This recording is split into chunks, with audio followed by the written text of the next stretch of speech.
அவரை பற்றி தான் பேசணுன்னு ரொம்ப ஆசைப்பட்றேன். அவர் யார் அப்படின்னா பேதுரு.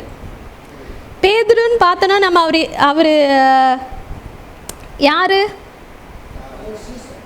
சீசர். இயேசு கிறிஸ்துவோட கூட இருந்தவர். என்னொன்று பார்த்தோன்னா அவர் என்ன பண்ணார்? ஒரு சாதாரண தொழில் தான் என்ன பண்ணிட்டு இருந்தார்? மீன் பிடிக்கிற தொழில் பண்ணார்.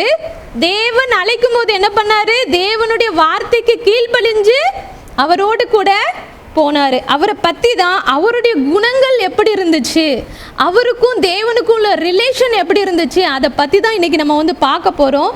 அதே மாதிரி அவரோட வாழ்க்கையில் வந்து தேவனுக்கு வந்து அவர் எந்த அளவுக்கு முக்கியத்துவம் கொடுத்தாரு அப்படிங்கிறத வந்து இன்றைக்கி வந்து நாம் பார்க்க போகிறோம். வாசிக்கலாம், யாராவது ஒருத்தர் வாசிக்கலாம். மார்க் 6:49. போட்டில் வந்து ஏசு கிறிஸ்து வந்து என்ன சொல்லிட்டாரு? சீசர்களை ஃபஸ்ட்டு வந்து அந்த கரைக்கு போங்கன்னு சொல்லிட்டாரு. சொல்லிட்டு இவர் ஜெபம் பண்ண போயிட்டு அவங்க வரும்போது இவர் என்ன பண்ணுறாரு? கடலில் ஏசு கிறிஸ்து என்ன பண்ணாரு? கடலில் நடந்து வர்றாரு. இவங்கெல்லாம் பார்க்குறாங்க, என்ன பண்ணுறாங்க? ஏதோ ஒன்று வருதுடா அப்படின்னு நினச்சிட்டு பார்க்கும்போது ஆண்டவர் சொல்கிறார், ஏசு கிறிஸ்து சொல்லும்போது எல்லாருமே இருந்தாங்க. ஆனால் எல்லாருக்குமே ஏசு கிறிஸ்து மாதிரி நடந்து போகணும், கடலில் நடக்கணும்னு ஆசைப்படலை. ஆனால் யார் மட்டும் கேட்டா? பேதுரு மட்டும் கேட்டார், நானும் என்ன பண்ணோம்? கடலில் உம்மை போல நடந்து வரணும் ஆண்டவரே அப்படின்னு கேட்டாங்க. இந்த உலகத்தில் எத்தனையோ பேர் இருக்கலாம், எத்தனையோ பேர் ஏசு கிறிஸ்துவை வந்து தெரிஞ்சிருக்கலாம். ஆனால் ஏசு கிறிஸ்து மாதிரி வாழணும்னு நினைக்கிறவங்க எத்தனை பேர்? கொஞ்சம் பேர் தான். எப்படின்னா பேதுரு அந்த போட்டில் இருந்தவங்களுக்கு எல்லாருலேயும் யாருமே யோசிக்கலை. ஆனால் பேதுரு மட்டும் என்ன பண்ணார்? அவருக்கு அந்த பயம் இல்லை. என்னன்னா கடலில் நினச்சினா நான் மனுஷன், அதனால் நான் கீழே விழுந்துருவோன்னா அதெல்லாம் எதுவுமே இல்லை. ஆனால் அவருடைய வாஞ்சை என்ன இருந்துச்சு? ஏசு கடலில் நடந்தார், அதனால் நான் என்ன பண்ணோம்? நடக்கணும். நம்மளுடைய வாழ்க்கையிலையும் ஏசு கிறிஸ்துவை போல வாழணுங்கிற ஒரு வாஞ்சை நமக்குள்ளே இருக்கும்போது நம்மளும் அவரை போல என்ன பண்ண முடியும்? வாழ முடியும். அவன் அந்த கடலில் நடக்கும்போது என்ன பண்ணா? கீழே பார்த்தும்போது என்ன பண்ணாரு? தண்ணிக்குள்ளே போனார். நம்மளும் நிறைய நேரத்தில் ஏசு கிறிஸ்துவ மாதிரி வாழணும்னு நினைப்போம். கொஞ்சம் பார்த்து நல்லா தான் போயிட்டு இருக்கோம். ஆனால் என்ன பண்ணுவோம்? எப்போமாவது உலகத்தை பார்த்துட்டோன்னா என்ன பண்ணுவோம்? கீழே போயிடுவோம். ஆனால் அந்த பேதுரு வந்து சொன்னார், ஆண்டவரே என்னை காப்பாற்று, நான் அமிழ்ந்து போகிறேன். ஆண்டவர் அப்படியே விட்டுட்டாரா? விடலை. நீயே கீழே பார்த்த அப்படின்னு சொல்லிட்டு அவருடைய கையை பிடிச்சி தூக்கி விட்டார். அதே போல் நம்முடைய வாழ்க்கையில் வந்து எவ்வளோ கஷ்டங்கள், வேதனைகள், பாடுகள் வந்து உலகத்தில் வந்து நம்மளை நெருக்கும் போது நம்ம எப்போ ஒரு நேரத்தில் அமிழ்ந்து போகிறோம் அப்படின்னு நினைக்கும் போது ஆண்டவரே எனக்கு உதவி செய்யுங்கன்னு சொல்லும் போது என்ன பண்ணுறாரு? ஆண்டவர் உதவி செய்ய அவர் வந்து வல்லவராக இருக்கிறாரு. இன்னொரு இதில் வந்து ஆண்டவர் சொல்லியிருப்பாரு, சோதிக்கப்படுகிறவனுக்கு உதவி செய்ய அவர் வந்து வல்லவராக இருக்கிறார். ஏன் அப்படின்னா அந்த சோதனையின் வழியாக தான் ஏசு கிறிஸ்துவ என்ன பண்ணாரு? கடந்து போனார் அப்படிங்கிறது வேத வசனம் நமக்கு சொல்லி கொடுக்கறதுக்கு. நம்ம நினைப்போம் அவர் வந்து கடவுள், நான் என்ன பண்ணேன்? நான் வந்து மனுஷி, அதனால என்னோட பாடு வந்து அவருக்கு எங்கே தெரியாது அப்படின்னு சொல்லுவோம். ஆனால் அவர் சொல்கிறாரு, உங்களுடைய வழியில தான் நான் என்ன பண்ணேன்? நடந்து வந்தேன். உங்களே மாதிரி தான் நானும் சோதிக்கப்படுறேன். அதனால உங்களுடைய சோதனைகள் எனக்கு வந்து நல்லாவே தெரியும். நம்மளுடைய ஒருவேளை நம்மளுடைய வேதனைகள், நம்மளுடைய மனசில் உள்ள பாரங்கள், நம்மளுடைய ஃபீலிங்ஸ் எதுவுமே ஒருவேளை மற்ற மனுஷங்களுக்கு தெரியாமல் போகலாம். யாருக்குமே தெரியாது. ஏன்னா அவங்கள யார்? மனுஷங்கள்லாம். அவங்களும் நம்மளுடைய வழியில் வந்து கடந்து போகல. ஆனால் ஒவ்வொருத்தர் இந்த உலகத்தில் உள்ள ஒவ்வொருத்தருடைய ஃபீலிங்ஸு, ஏக்கம், எண்ணம் எல்லாத்தையும் யார் தெரிஞ்சு வச்சுருக்கா? ஏசு கிறிஸ்து வந்து தெரிஞ்சு வச்சிருக்காரு. அதனால தான் பேதுரு வந்து அவன் கடலில் நினைக்கும் போது அவனோட வாஞ்சைய தேவன் அறிஞ்சிருந்தாரு. அவனால தான் சொன்னாரு, வா, என்ன நீ கடலில் நடந்து வா அப்படின்னு சொல்லும்போது பேதுரு நடந்து போனார். அதே போல் நம்மளுடைய வாஞ்சை வந்து எப்படி இருக்கணும்? பேதுருடைய வாஞ்சை வந்து எப்படி இருந்துச்சு? ஏசு கிறிஸ்து மாதிரி மாறணுங்கிற வாஞ்சை இருந்து அதே ஏக்கம் வந்து நமக்குள்ள இருக்கும்போது நம்மளும் என்ன பண்ணுவோம்? ஏசு கிறிஸ்துவை போல வாழ்றதுக்கு தேவன் உதவி செய்வார். எப்படி பேதுரு வந்து கடல்ல நடக்கிறதுக்கு ஏசு கிறிஸ்து உதவி செஞ்சாரோ அதே போல நம்மளுடைய வாழ்க்கையிலும் ஏசு கிறிஸ்துவை பத்தி மாதிரி வாழ்றதுக்கு யார் நமக்கு உதவி செய்வா? ஏசு கிறிஸ்து வந்து நமக்கு உதவி செய்ய வல்லவராக இருக்கார். அடுத்ததான் நம்ம ஒன்று பார்க்கலாம். மார்க்கு 16:22, மத்தேயு 16:22 நினைக்கிறேன்.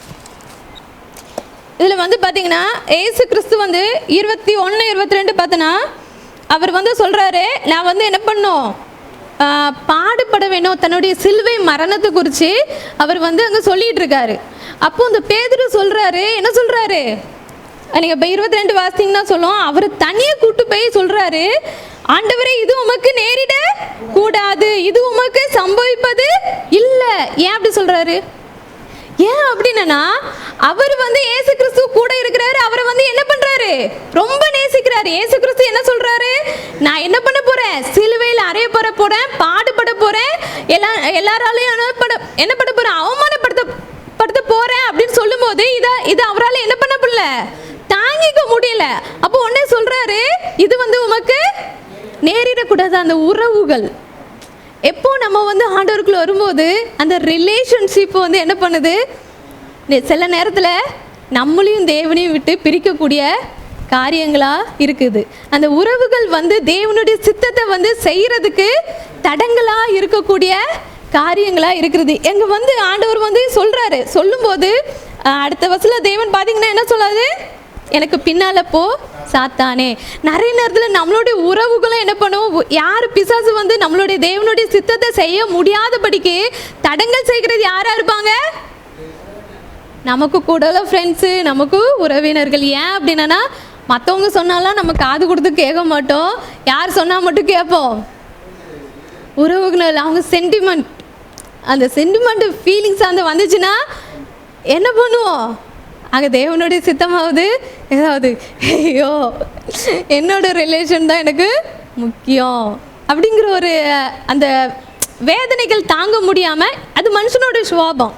அதுதான் பேதுரு வந்து சொல்கிறாரு, இது வந்து உனக்கு இந்த பாடெல்லாம் நீ படக்கூடாது, நீ வந்து தேவனுடைய குமார், நீரெல்லாம் இந்த பாடு படக்கூடாது. அப்போ தான் ஆண்டவர் வந்து அவர் வந்து தேவனுடைய இயேசு கிறிஸ்து வந்து எந்த காரியத்திற்காக இந்த உலகத்துக்கு வந்தோங்கிறத தெரிஞ்ச ஒரே ஒரு நாள் தேவனுடைய சித்தத்தை வந்து அவர் தெரிஞ்சிருந்ததுனால இந்த உறவுக்கெல்லாம் அவர் என்ன பண்ணல, செவி கொடுக்காம அப்பால போ சாத்தான பேதுருவா திட்டினாராங்க, எப்போது போ அப்படின்னு சொன்னாரு.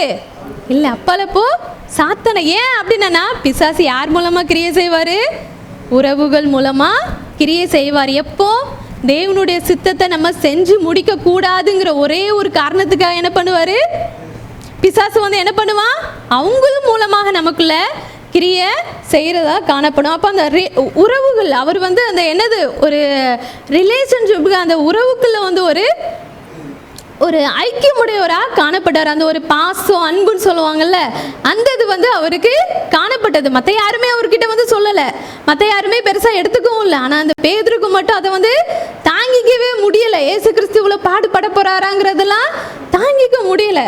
அப்போ வந்து அவர்கிட்ட வந்து தனியாக கூட்டுட்டு போய் அதுவும் என்ன பண்ணுறாரு சொல்கிறாரு, மற்றவங்க முன்னால் கூட சொல்லலை, தனியாக கூட்டுட்டு போய் இதெல்லாம் அவங்களுக்கு நடக்கவே கூடாது ஆண்டவரே அப்படின்னு வந்து சொல்கிறாரு. அப்போ வந்து நம்ம வந்து என்ன பண்ணோம், பாசத்திற்கு வந்து அதிகமாக இடம் ரொம்ப கொடுக்கக்கூடாது. ஃபஸ்ட்டு யாருக்கு கொடுக்கணும், ஆண்டவருக்கு. ஆண்டவர் சொல்கிறாரு, யாரை முதல்ல நேசிக்கணும்னு சொல்கிறாரு, என்னதான் முதல்ல வந்து நேசிக்கணும், குடும்பத்தையும் இல்லை, என்னை காட்டிலும் மற்ற நேசிக்கிறது எனக்கு பிரியமான காரியம் இல்லை அப்படிங்கிறத வந்து தேவன் வந்து அதில் வந்து நமக்கு வந்து வெளிப்படுத்துகிறாரு. ஏன் அப்படின்னா நம்ம யாரையாவது ஒருத்தங்களை ரொம்ப நேசிக்கிறோம் அப்படின்னா என்ன பண்ணுவோம், ரொம்ப பொசிஷனஸ் இருக்கும், அப்படி தானே, ரொம்ப பொசிட்டிவாக சொல்லுவோம். நீ வந்து வேற யாருக்கிட்டையோ பேசிட்டாங்க இது பண்ணிட்டாங்கன்னா நமக்கு என்ன பண்ண முடியாது, தாங்க முடியாது. என்ன பண்ணுவோம், நீ வந்து ஃபஸ்ட்டு நான் சொல்கிறது தான் கேட்கணும், நான் சொல்கிறது தான் செய்யணும், நீ என் கூட தான் இருக்கணும். அதே தான் அந்த அளவுக்கு வந்து ஆண்டவர் வந்து நம்மளை ரொம்ப நேசிக்கிறவராக காணப்படுறாரு. அடுத்ததை வந்து நம்ம வந்து பார்க்கலாம் அவர் எப்படிப்பட்டவர்னு. மார்க்கு 14:72 பார்க்கலாம். 72. உடனே சேவல் 2ஆம் தரம் கூவிற்று. சேவல் 2ஆம் தரம் கூவுகிறதற்கு முன்னே நீ என்னை 3 தரம் மறுதலிப்பாய் என்று இயேசு தனக்கு சொன்ன வார்த்தையை பேதுரு நினைவு கூர்ந்து மிகவும் அழுதான். இவருக்கு வந்து எப்படி இருந்துச்சு அப்படின்னா, இயேசு கிறிஸ்துவ என்ன பண்ணுறாங்க ஏது பண்ணுறாங்கன்னு பார்க்குறதுல இவருக்கு வந்து ஒரு வாஞ்சங்கிற அவருக்கு என்ன நடந்துரும் அப்படிங்கிற ஒரு பயம் எல்லாமே இருந்துட்டு, என்ன பண்ண போகிறாங்க அவருக்கு அப்படிங்கிறதுக்கு. மற்ற எல்லாருமே விட்டுட்டு போனாங்க, இவர் மட்டும் என்ன பண்ணார், பின்னாலேயே போனார். ஆனால் என்ன நடக்கும் ஏது நடக்கும்லாம் கவலைப்படலை. ஆனால் ஆண்டவருக்கு என்ன நடக்குதுன்னு மட்டும் தெரிஞ்சுக்கணும் அப்படின்னு சொல்லிட்டு அவர் அவங்க பின்னாலேயே ஃபாலோ பண்ணிட்டு போகிறாரு. அப்போ இவங்க என்ன பண்ணிட்டு கண்டுபிடிச்சி நீ தான் சொல்கிறாரு. சொல்லும்போது அவர் என்ன சொல்கிறாரு, மறுதளிச்சுறாரு. என்ன சொல்லிடுறாரு, அவங்க யாருன்னு எனக்கு தெரியாது. ஏசு கிறிஸ்துவா? அவர் கூடலாம் நான் இல்லவே இல்லையே, அவர் யாருன்னு எனக்கு தெரியாது. ஏன் அப்படின்னா அது நம்மளுடைய பயம், பலவீனம், நமக்கு எதுவும் ஆயிருமோ அப்படிங்கிற ஒரு பலவீனத்தில் நம்மளுடைய வீக்னஸை வந்து தேவன் தெரிஞ்சிருக்கிறாரு. அதனால தான் அவர் வந்து என்ன சொல்கிறது, ஏசு கிறிஸ்து சொல்லுவான், நீ என்ன வந்து ஆண்டவர் வந்து நம்மளுடைய பலவீனங்களை தெரியும். நம்ம எந்த இடத்துல நல்ல இடத்துல விழுந்து போவோம், எந்த இடத்துல எந்திரிச்சு போவோம், எல்லாமே யாருக்கு தெரியும், ஆண்டவருக்கு தெரியும். அதனால தான் ஏசு கிறிஸ்துட்டு சொல்லும்போது நான் உமக்காக மறிக்கணும்னு சொல்லும்போது கூட என்ன பண்ணுவேன், மறிக்க வேண்டியதாக இருந்தாலும் நான் என்ன பண்ணுவேன், மறிப்பேன். இவர் வந்து ஃபாலோ பண்ண தான் செய்கிறாரு, ஏசு கிறிஸ்துவும் ஃபாலோ தான் பண்ணுறாரு. அப்போ ஆண்டவர் சொல்கிறாரு, நீ வாஞ்சியாக இருக்கிறதெல்லாம் ஓகே தான் பாப்பா, ஆனால் நீ என்ன பண்ணுவ, மறுதளிப்ப அப்படின்னு சொல்கிறாரு. அதே இதில் வந்து மறுதளிச்சோடனே இவ என்ன பண்ணுறாரு, மறுதளிச்சிட்டேன், ஏசு கிறிஸ்து சொன்னார், நடந்துட்டுன்னு போயிட்டாரா. அப்போ தான் என்ன பண்ணார், மனங்கசந்து அழுகுறாரு. நமக்குள்ளே வந்து என்ன பண்ணோம், சில டைம் வந்து நம்ம தெரியாமல் ஒரு விஷயத்தை வந்து செஞ்சுட்டு என்ன பண்ணுவோம், ஐயோ நான் ஆண்டவர் குரோதமாக பாவம் செஞ்சுட்டனே அப்படின்னு நினைக்கும் போது அந்த மனம் கசந்து அழுகுறதை தான் தேவன் வந்து விரும்புகிறாரு. தேவன் வந்து நொறுங்குண்டதும் நறுங்குண்டதுமான இருதயத்தை தேவன் புறக்கணியீர். அந்த இருதயத்தை வந்து அந்த உடஞ்சு போன இருதயம், தேவனுக்காக வாழ முடியலையே அப்படின்னு நினைக்கிற ஒரு இருதயத்தை தான் தேவன் என்ன பண்றாரு, ரொம்ப விரும்புறாரு. நீ கீழே விழுந்துட்டப்பா, அதனால என்ன பண்ணுவேன், எனக்கு தேவையில்லை அப்படின்னு விட்டுட்டு போற தேவன் அல்ல. ஆல்ரெடி அவர் நமக்கு பலியாயிட்டார். அவருடைய வாஞ்சு, அவருடைய விருப்பம் எல்லாமே உன்னுடைய இருதயம் வந்து எனக்கு பிரியமா இருக்கணும். நீங்க என்ன சொல்றது, கீழே விழுந்தாலும், அதனால தான் ஆண்டவர் சொல்லியிருக்காரு, நீதிமான் வந்து 7 தரம் விழுந்தாலும் எந்திரிப்பான் சொல்றாரு. 7 தரம் இல்லை 70 தரம் சகோதரன் செய்யும் போது மன்னின்னு சொல்றாரு. அதே போது அப்போ சகோதரனுக்கே மன்னின்னு சொல்லும் போது நம்மள மன்னிக்காம இருப்பாரா ஆண்டவர்? கண்டிப்பா என்ன பண்ணுவாரு, மன்னிப்பார். அவருடைய இருதயம்லாம் என்னது, என் பிள்ளை மறுபடியும் என்கிட்ட வந்துடணும். ஒரு சின்ன கதையை நான் உங்களுக்கு சொல்லணும்னு நினைக்கிறேன். ஒரு ஆடும் ஒரு பன்னியும் ரோட்டில் நடந்து போயிட்டு இருந்தாங்களாம். 2 பேரும் ஃப்ரெண்ட்ஸு நடந்து போயிட்டு இருந்திருக்காங்க. அப்போ போயிட்டு இருக்கும்போது அங்கே ஒரு பெரிய குழி இருந்திருக்கு. குழியில் வந்து என்ன பண்ணிட்டாங்க, 2 பேரும் விழுந்துட்டாங்க. அது வந்து சாக்கடை. அப்போது அந்த ஆட்டுக்கு வந்து சாக்கடை பிடிக்குமா, பிடிக்காது, அப்படி தானே? அந்த சாக்கடையிலேருந்து எப்படியாவது என்ன பண்ணோம், வெளியே வரணும்னு சொல்லி எப்படினாலும் முயற்சி பண்ணி வெளியே வந்துடணும். ஆனால் அந்த பன்னி மட்டும் என்ன பண்ணோம், சுகமாக இருக்கும் அந்த சாக்கடை. அதனால என்ன பண்ணோம், ஜம்முன்னு அந்த சாக்கடைகளே இருக்கத்தான் நினைக்குமே தவிர, இது இது பாவம், இது தேவனுக்கு பிரியமில்லாத காரியம், இது வந்து நாத்தம் பிடிச்ச காரியம் அப்படின்னு சொல்லிட்டு அதால அதுக்கு தெரியாது. ஆனால் ஆட்டுக்கு தெரியும், இது நாத்தம் பிடிச்சது, நான் எப்படியாவது வெளியே போய் என்ன பண்ணோம், என்ன சுத்திகரிச்சுக்கணும்னு சொல்லிட்டு முயற்சி பண்ணோம். அதே தான் நம்மளுடைய வாழ்க்கையில் ஆண்டவர் வந்து நம்மளை ஆடாக தான் வச்சுருக்காரு, பண்ணியாக வைக்கவே இல்லை. கரெக்டு தானே? நம்மளுடைய வாழ்க்கையில் கரைகள் பட்டாலும் என்ன பண்ணோம், தட்டிட்டு போயிட்டே இருக்கணும். ஆண்டவர் சொல்லிட்டாரு, மனுஷனுக்கு செய்யப்படும் எந்த பாவமும் மன்னிக்கப்படும், அதுக்காக பாவத்தில் நிலைத்திருக்கலாமோ அப்படின்னு பவுல் கேட்குறாரு. உங்கள் இருதயம் அதுதான் முக்கியம். நீங்கள் விழுந்துட்டீங்கிறது முக்கியம் இல்லை, எந்திரிச்சு போகிறீங்களா, அதை வந்து வெறுக்கிறீங்களா, தேவனுக்கு பிரியமில்லாத காரியம், அந்த காரியத்தை நான் செய்ய விரும்பலை அப்படின்னு சொல்லிட்டு வெறுக்கிறீங்களா, அந்த இருதயத்தை தான் தேவன் பார்க்குறாரு. அந்த இருதயம் வந்து ரொம்ப முக்கியமானது. அதனால தான் ஆண்டவர் சொல்கிறார், உன் இருதயத்தை எனக்கு தா. உங்கள் உடம்பையும் மற்ற எதையுமே ஆண்டவர் கேட்கவே இல்லை, உன் இருதயத்தை மட்டும் எனக்கு என்ன பண்ணு, தந்துரு அப்படின்னு சொல்லிட்டு தான் ஆண்டவர் நம்மளுடைய லைஃப்பில் வந்து கேட்குறவராக இருக்கிறாரு. பேதுரு வந்து அதனால தான் அவருடைய இருதயம் வந்து என்ன பண்ணுச்சு, தேவனுக்காக ஐயோ நான் என்ன பண்ணிட்டேன், என் தேவனை வந்து நான் நேசிச்சுட்டு வந்து நீ இந்த நேரத்தில் என்ன பண்ணிட்டேன், என் தேவனுக்காக ஆமாம் அப்படின்னு சொல்லிட்டு நான் அவரோடு கூட தான் இருந்தவன் சொல்லிட்டு அவர் கூட பாடுபடாமல் நான் என்னுடைய பாடுகளை உதறி தள்ளிட்டு அவரை மறுதளிச்சிட்டேனே அப்படின்னு சொல்லிட்டு அவருடைய மனம் என்ன பண்ணுச்சு, கசந்து அழுதுச்சு. அந்த அந்த பாவத்தை குறிச்சும் அந்த தன்னுடைய தவறுகளை நினச்சும் ஒரு மனம் திரும்புதல், ஒரு மனம் கசந்து அழுகிற காரியமாக காணப்பட்டுச்சு. அடுத்தது வந்து நம்ம அவர் எப்படிப்பட்ட ஒரு தேவனாய், எப்படிப்பட்ட ஒரு மனுஷனாக இருந்தார்னா, லூக்கா 9:20 நம்ம வந்து பார்க்கலாம். அப்பொழுது அவர் நீங்கள் என்னை யார் என்று சொல்லுகிறீர்கள் என்று கேட்டார். பேதுரு பிரதித்திரமாக, நீர் தேவனுடைய கிறிஸ்துதான் என்றார். இதில் இருந்த சீசர்கள் எல்லாத்துலேயும் பார்த்தலாம், இவங்கள்ட்ட யாருமே இயேசு கிறிஸ்து கேட்குறாரு, நீங்கள் யார் என்ன தெரிஞ்சு வச்சுருக்கீங்க அப்படின்னு கேட்குறாரு. ஆனால் யாருமே பதில் சொல்ல. ஆனால் பேதுரு மட்டும் என்ன சொல்கிறாரு, நீர் தேவனுடைய குமாரனாய கிறிஸ்துன்னு சொல்கிறாரு. ஆனால் இந்த பேதுரு யாரை நல்லா தெரிஞ்சு வச்சுருந்தாரு, இயேசு கிறிஸ்துவை பற்றி நல்லா தெரிஞ்சு வச்சுருந்தாரு. அதனால தான் அவரை என்ன பண்ண முடிஞ்சிச்சு, அந்த வார்த்தையை சொல்ல முடிஞ்சிச்சு. வேற யாரும் அதை சொல்லலை, இவர் மட்டும்தான் சொல்றாரு, நீ தேவனுடைய குமாரன் அப்படின்னு சொல்லிட்டு. அதே போல அவருக்கும் ஆண்டவருக்கும் இயேசு கிறிஸ்துக்கும் ஒரு நல்ல ரிலேஷன்ஷிப் இருந்ததுனால தான் அவர் யாருன்னு அவரால் புரிஞ்சுக்க முடிஞ்சு. அதே போல நம்ம எப்படி தேவனை அறிஞ்சுக்க முடியும், நமக்கும் அவருக்குள்ள உறவு. தேவனை அறிஞ்சுக்கிறது அப்படின்னா இயேசு கிறிஸ்து எனக்காக பலியானார், அது மட்டும் இல்லை, அவருடைய குணங்கள், அவர் எப்படிப்பட்டவர், என் கூட எந்த மாதிரி இருக்கிறாரு, எனக்கும் அவருக்குள்ள உறவு என்ன, அதெல்லாம் நம்ம தெரிஞ்சு வச்சிருக்கணும்.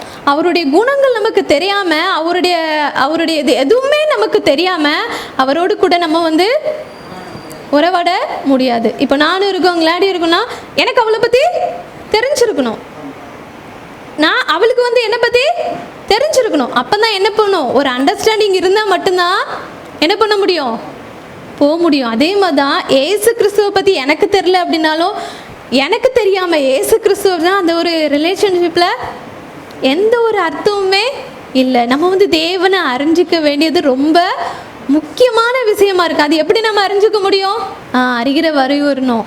இன்னொன்று, அவரோடு எப்போவும் இடைப்படுகிற, எப்போ நம்ம ஒருத்தங்க அதிகமாக புரிஞ்சுக்க முடியும், எந்த அளவுக்கு நம்ம அவங்க கூட டைம் ஸ்பெண்ட் பண்ணுறோம். அதுக்காக எந்த நேரம் பைபிளை தூக்கிட்டு உட்காந்துதான் ஆண்டவர் கூட பேசணும்னு இல்லாமா இருக்கா, இல்லை. நீங்கள் எப்போ பார்த்தீங்கன்னா சில லவ்வர்ஸு ஃப்ரெண்ட்ஸ் எல்லாம் பார்த்தீங்கன்னா என்ன பண்ணுவாங்க, வேலை பார்த்துட்டே இருப்பாங்க. என்ன பண்ணுவாங்க, மொபைலை காது வச்சுட்டு, அவங்க காது எப்போவுமே இப்படி தான் இருக்கும், வண்டி ஓட்டிகிட்டு போயிட்டு இருப்பாங்க, எப்போவுமே இப்படி தான் இருக்கும். ஏன், அது ஒரு அவங்களுக்கு டிஸ்டர்பன்ஸ், அது தெரியாது இல்லையா? அதே மாதிரி தான் நம்ம லைஃப்லேயும் வாழ்க்கையில் எந்த வேலையும் செய்யலாம், நமக்கு உலகத்தில் வேலைகள் உண்டு, எல்லாமே உண்டு. ஆனால் அந்த நேரத்துலையும் நம்ம யார் கூட இடைப்படுகிறவராக இருக்கணும், ஆண்டவர் கூட இடைப்படுகிறவரா காணப்படும் போது அவரை நம்ம அதிகமாக புரிஞ்சுக்க முடியும். எப்பெல்லாம் நமக்கு டைம் கிடைக்குதோ அப்பெல்லாம் என்ன பண்ணோம், ஆண்டவர் நமக்கு கொடுத்தது லவ் லெட்டர், அவருடைய அன்பை நமக்கு காண்பிக்கிற ஒரு புக்கு தான் இந்த பைபிள் இல்லையா? அந்த பைபிள் எனக்கு நமக்கு எப்பெல்லாம் டைம் கிடைக்குமோ அப்பெல்லாம் ஆண்டவரே நீங்கள் என் கூட பேசுங்க, இன்னைக்கு என் கூட என்ன பேச போறீங்க, நீங்கள் எனக்கு என்ன சொல்ல போறீங்க அப்படின்னு சொல்லிட்டு நம்ம பைபிளுடைய வார்த்தையை எப்பெல்லாம் டைம் கிடைக்குதோ அப்பெல்லாம் எடுத்து பேசும்போது இந்த வசனத்தின் மூலமாக ஆண்டவர் நம்ம கூட பேசுவார். அந்த ஒரு அவருக்கும் நமக்குள்ள எந்த அளவுக்கு நமக்கு ஒரு ஐக்கியம் இருக்குதோ அப்போ தான் என்ன பண்ண முடியும், அவரை பற்றி நம்ம நல்லா தெரிஞ்சு வச்சிருக்க முடியும். அதனால இந்த பேதுரு ஏசு கிறிஸ்துவை பற்றி என்ன பண்ணியிருந்தாரு, நல்லா தெரிஞ்சு வச்சிருந்தாரு. அதனால தான் அவரால் சொல்ல முடிஞ்சிச்சு, நீர் தேவனுடைய குமாரன் அப்படிங்கிறது சொல்ல முடியும். இந்த உலகத்தில் நம்மளை எவ்வளோ பேர்னாலும் நேசிக்கலாம், என்னன்னாலும் செய்யலாம், ஆனால் நம்மளை புரிஞ்சுக்க யாராலையும் முடியாதீங்க. அப்படின்னா நம்மளுக்காக நமக்காக ஜீவனையை கொடுத்து நம்ம அதிகமாக நேசித்து நம்ம கூட எப்பவுமே இருக்கணும்னு நினைக்கிற ஒரே ஒரு யாருன்னா ஏசு கிறிஸ்து அப்படின்னு. அதனால தான் நமக்காக நம்மளுடைய பாவங்களுக்காக என்ன பண்ணாரு, பலியானார். பைபிளில் ஒரு வசனம், எப்ராஹிமே நான் உன்னை எப்படி மறப்பேன், ஆண்டவர் அடிக்கிறாரு, தப்பு பண்ண அடிக்கிறாரு, இருந்தாலும் அவருடைய உள்ள அதை தாங்கிக்க முடியல. ஐயோ என் பிள்ளை தப்பு பண்ணிச்சு, நான் அடித்தேன், ஏன் அப்படின்னா அந்த தப்பை மறுபடியும் செய்யக்கூடாதுங்கிறதுக்காக அடித்தேன், ஆனாலும் அவனை நான் எப்படி என்னால் வெறுத்து தள்ள முடியும், மறக்க முடியும் அப்படின்னு சொல்லிட்டு எப்ராஹிம் சொல்கிறார், எப்ராஹிமே நீ எனக்கு அருமையான குமாரன், நான் உன்னை எப்படி மறப்பேன் அப்படிங்கிறது தேவன் சொல்கிறாரு. அந்த அளவுக்கு தேவன் ஒரு நம்மளை நேசிக்கிற ஒரு தேவனாக இருக்கிறாரு. அதனால நமக்கு இந்த பேதுரு மாதிரி தேவனை அவருடைய அன்பு, அவருடைய குணங்கள் எல்லாவற்றையும் அறிஞ்சு வச்சிருக்கிற ஒரு அறிவு நமக்கு கண்டிப்பாக வேணும். அது எப்படி நமக்கு கிடைக்கும், கிடைக்கிற நேரம்லாம் ஏசப்பா கூட உறவாடும் போது, தேவனோடு உறவாடும் போது, அப்போ தேவனுடைய அன்பு எல்லாவற்றையும் நம்ம என்ன பண்ண முடியும், புரிஞ்சு வச்சுக்க முடியாது. உலகத்தின் பாடுகளை, உலகத்தின் நெருக்கங்களை, உலகத்தின் பாசங்களை அதுகள் நம்மளை மேற்கொள்ள விடாது. ஆண்டவர் வந்து உவமையை சொல்லியிருப்பாரு, விதைக்கிற ஒரு உவமையை சொல்லியிருப்பாரு.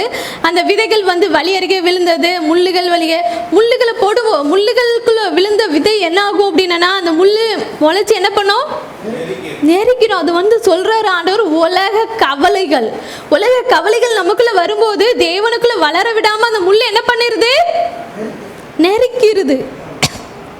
உலக கவலைகளுக்கோ உலக பாசங்களுக்கோ இடம் கொடாம தேவன் நம்ம வச்சிருக்க நோக்கம் என்ன, தேவனுக்காக நான் என்ன செய்யணும் அப்படிங்கிற எண்ணத்தோடு நம்மளுடைய வாழ்க்கையில் ஓடும்போது தேவனை வந்து நம்ம இன்னும் அதிகமாக அறிஞ்சுக்கொள்ள நமக்கு வாய்ப்பு உண்டு. அடுத்ததாக வந்து நம்ம பார்க்கலாம் மார்க் 14:31.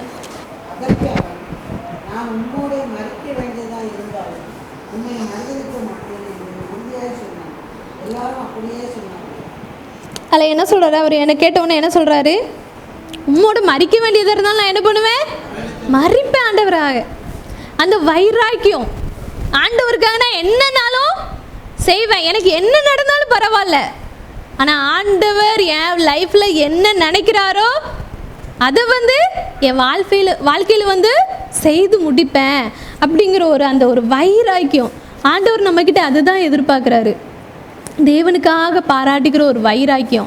என்ன உலகத்தில் என்ன நாள் நடக்கட்டு, ஆனால் என் இயேசுடைய வார்த்தையிலிருந்து நான் விலக மாட்டேன், என் இயேசுடைய அன்பில் இருந்து நான் விலக மாட்டேன், என் இயேசுவுக்காக என்ன நடந்தாலும் வாழ்வேன், என் இயேசுவுக்காக இந்த உலகத்தில் நான் என்னத்தை இழந்தாலும் என் இயேசுவுக்காக நிற்பேன் அப்படிங்கிற ஒரே ஒரு தான் ஆண்டவர் வந்து நம்மக்கிட்ட எதிர்பார்க்குறது. இந்த பேதுரு வந்து அந்த அளவுக்கு வைராக்கியமாக காணப்பட்டார். சொல்லப்போனால் இயேசு கிறிஸ்து நம்ம சொல்லுவோம், என்னுடைய பாடு உமக்கு என்னையா தெரியும் அப்படிங்கிற மாதிரி, எனக்கு இது இல்லை அது இல்லை அந்த மாதிரி சொல்லுவோம்.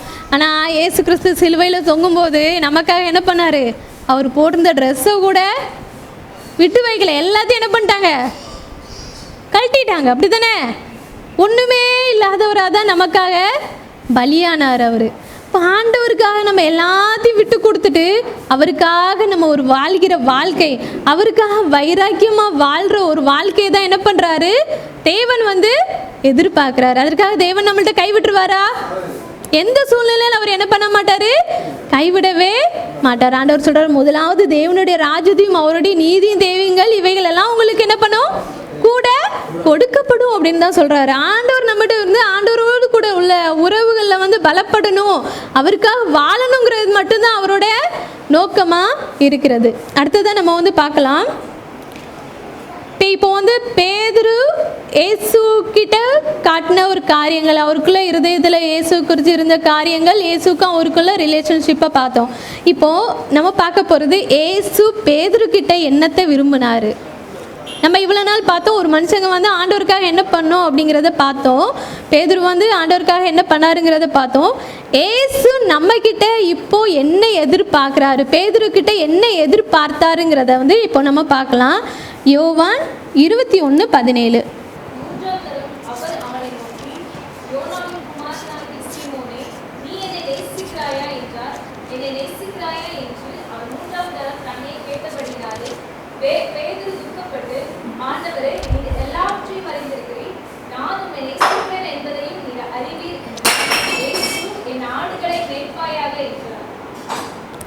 இதில் பார்த்தீங்கன்னா ஆண்டவர் வந்து பேதுருட்ட கேட்குறாரு, பேதுரு நீ என்ன நேசிப்பாயா அப்படின்னு கேட்குறாரு. இப்போ நம்மக்கிட்ட கேட்டால், எத்தனை பேர் கேட்டால் நம்ம என்ன சொல்லுவோம், ஆமாம் ஆண்டவரே உண்மை நேசிப்பேன் அப்படின்னு சொல்லுவோம், அப்படி தானே? அதே போல் சீமோன்ட்டி ஆண்டவர் கேட்குறாரு, நீ என்ன நேசிப்பாயா? அவர் எத்தனை தடவை கேட்குறாரு, 3 தடவை கேட்குறாரு. பேதுருவுக்கே இதை எரிச்சாயிட்டு, நான் தான் அது சொல்கிறேன்ல, நேசிக்கிறேன் சொல்கிறேன்ல அப்படிங்கிற மாதிரி, என்ன ஆண்டவரே அப்படின்னு சொல்கிறாரு.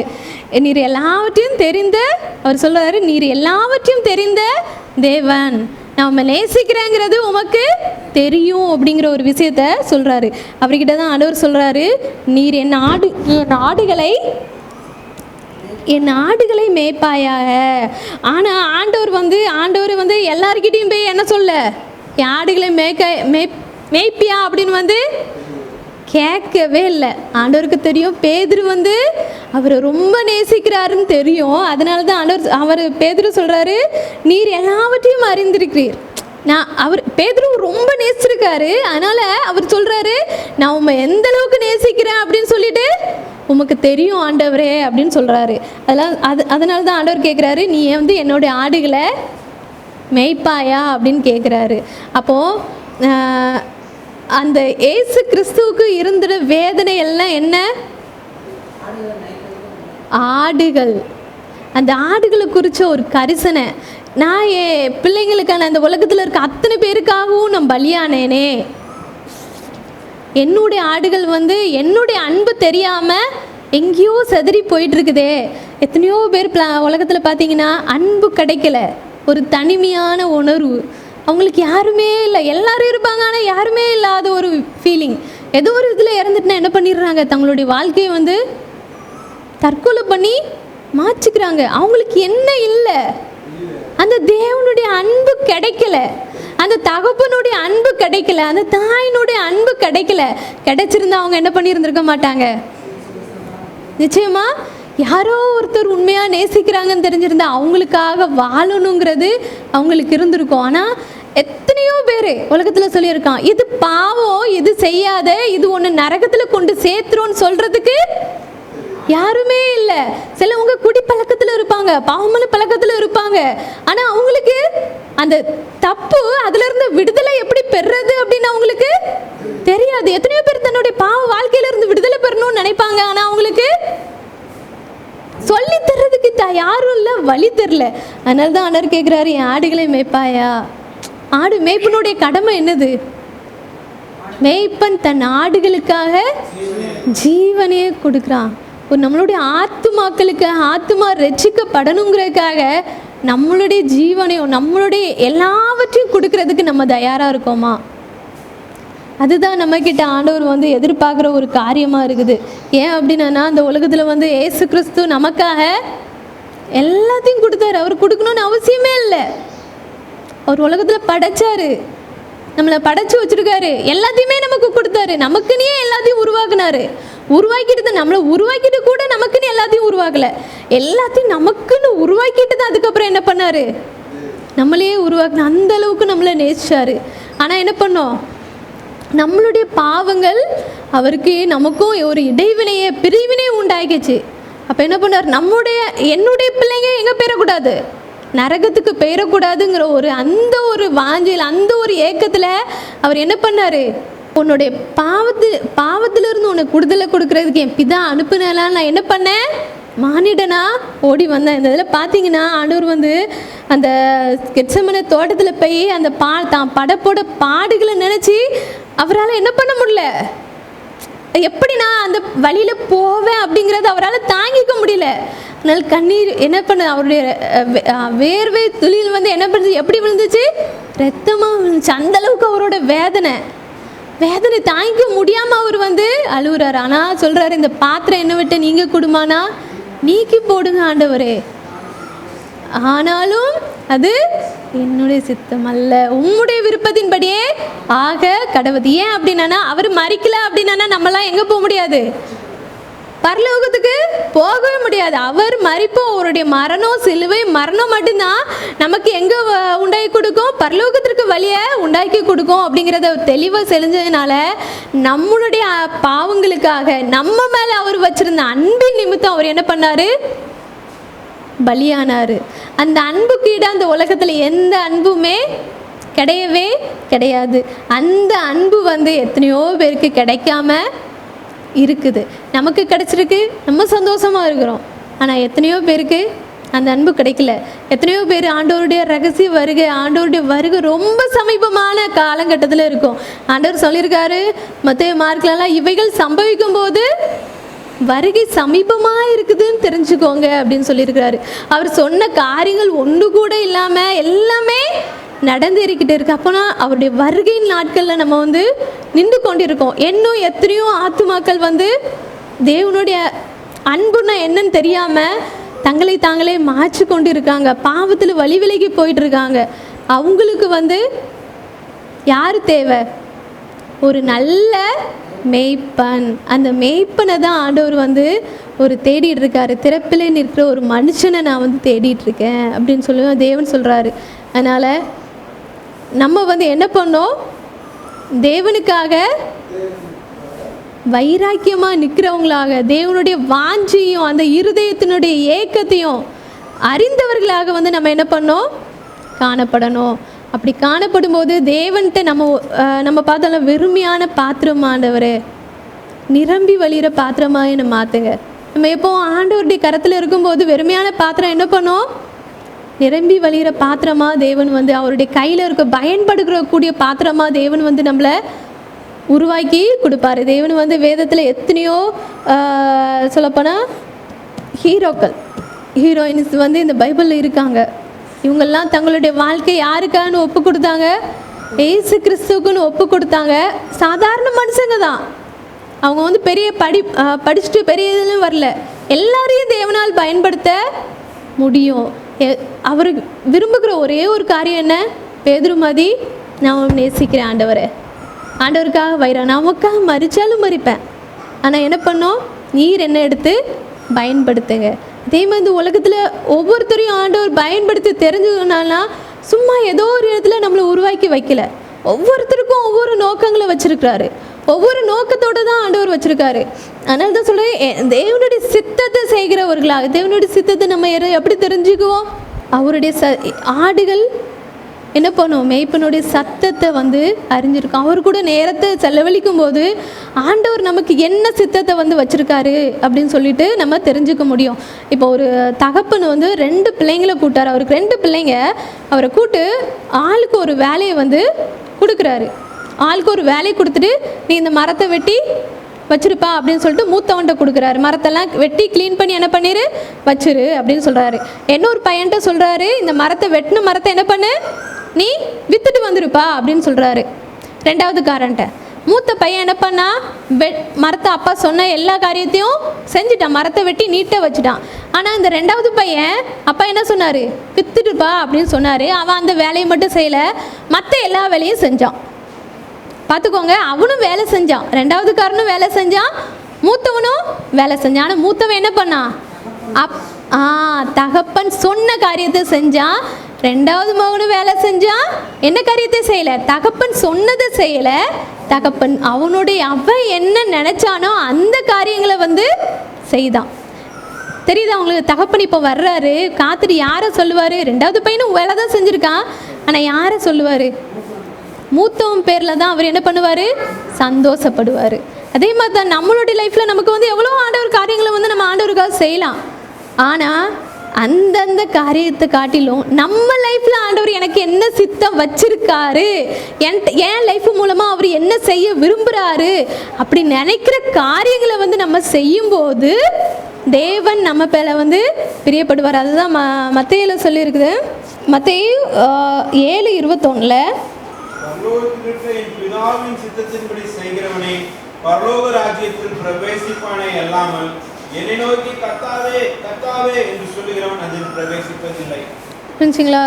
அதுக்கு அடுத்த வசனத்தெல்லாம் அவர் சொல்லியிருப்பாரு, அந்நாளில் அநேகர் என்னை நோக்கி கர்த்தாவே கர்த்தாவே உமது நாமத்தினாலே தீர்க்கதரிசனம் உரைத்தோம் அல்லவா, உமது நாமத்தினாலே பிசாசுகளை துரத்தினோம் அல்லவா, உமது நாமத்தினாலே அநேக அற்புதங்களை செய்தோம் அல்லவா என்பார்கள். அப்பொழுது நான் ஒரு காலம் உங்களை அறியவில்லை, அக்கிரம செய்கைக்காரரை என்னை விட்டு அகன்று போங்கள் என்று அவர்களுக்கு சொல்லுவேன். புரிஞ்சுச்சா? இதில் என்ன சொல்லியிருக்குது, நிறைய பேர் தீர்க்கதரிசனம் சொல்லுவாங்க, நிறைய பேர் பேய்களை விட்டு யாருடைய நேமத்தில், ஏசு கிறிஸ்துவோட பேரில் தான் எல்லாமே செய்கிறாங்க. அவங்களும் இயேசுக்காக தான் செய்கிறாங்க, வேற யாருக்காவது செய்யலை. ஆனால் ஆண்டவர் என்ன சொல்கிறாரு, என் பிதாவினுடைய சித்தம். நமக்கு ஆண்டவர் என்னென்ன வேலை வச்சுருக்காரு. ஏசு கிறிஸ்து இந்த உலகத்தில் வச்சார்னா வந்தார், ஒரு மனிதனாக தான் வந்தார். அவருக்கு ஒரு நோக்கத்தை வந்து பிதா வச்சுருந்தாரு. என்ன நோக்கம், நமக்காக பலியாகணும், நம்முடைய பாவத்துக்காக பலியாகணும் ஒரு நோக்கத்தை வச்சுருந்தாரு. அதை வந்து அவர் செய்து முடித்தார். அதனால தான் கடைசியில் சொன்னார், என்ன சொன்னேன், எல்லாம் முடிந்தது, எனக்கு நீங்கள் வச்சுருந்த காரியம் எல்லாத்தையுமே நான் என்ன பண்ணிட்டேன் ஏசப்பா, என்ன பண்ணிட்டேன் பிதாவே, செஞ்சு முடிச்சுட்டேன். அதே போல் தான் நம்ம லைஃப்பில் வந்து நம்ம மறிக்கும் போது நம்மளுக்குன்னு ஆண்டவர் வச்சுருக்க திட்டங்களை நிறைவேற்றும் போது நம்மளால் அப்படி சொல்ல முடியுமா? எப்படி சொல்ல முடியும்? நமக்கு அந்த சித்தமே தெரியலை, ஆண்டவர் என் லைஃப்பில் வந்து என்னென்னு வச்சுருக்காருன்னே தெரியலை. அப்படிங்கிறப்போ நம்ம எப்படி சொல்ல முடியும்? அதற்காக தான் ஆண்டவர்கிட்ட வந்து நம்ம என்ன பண்ணோம், ஆண்டவரே நீர் என் லைஃப்பில் என்ன வச்சுருக்கீங்கன்னு எனக்கு வெளிப்படுத்துங்க. வெளிப்படுத்தும் போது அவருடைய சித்தத்தை நம்ம அறிஞ்சிக்கும் போது எப்படினாலும் அவர் நம்ம கூட பேசுகிற தேவனாக இருக்கிறாரு. அந்த பேசிட்டு அவருடைய வார்த்தைகளை நம்ம கேட்டு தெளிவு பெறும்போது ஆண்டவர் என்ன பண்ணுவார், நம்மளுடைய வாழ்க்கையில் வந்து இடைப்படுகிற தேவனாக இருப்பார். ஏன்னா அவருடைய அன்பு நம்மளை இந்த நாட்களில் நெருக்கி ஏவும் அப்படின்னு நம்புகிறேன். ஏன்னா அவருடைய சிலுவை அன்பு, ஊழியம் பண்ணுறோம், அவருக்காக வாழணும்னு நினைக்கிறோம் அப்படின்னா பேசிக்கே என்ன இருக்கணும் அப்படின்னா, அந்த பாஸ்டர் வந்து எனக்கு என் லைஃப்பில் இந்த வார்த்தையை சொன்னாங்க, அதனால நான் ஆண்டவருக்காக வந்தேன் அப்படிங்கிற ஒரு கதையே இருக்கவே கூடாது. பேசிக் நம்மளுடைய கிறிஸ்தவங்களோட பேசிக்கே என்ன தெரியுமா, எனக்காக ஆண்டவர் பாடுபட்டார், அவருக்காக நான் வந்து செய்வேன். அந்த ஒரு பேசிக், அந்த சிலுவை அன்பு மட்டும்தான் முடிவு பரியந்த நம்மளை நிலைநிறுத்துக்கிறதா இருக்குது.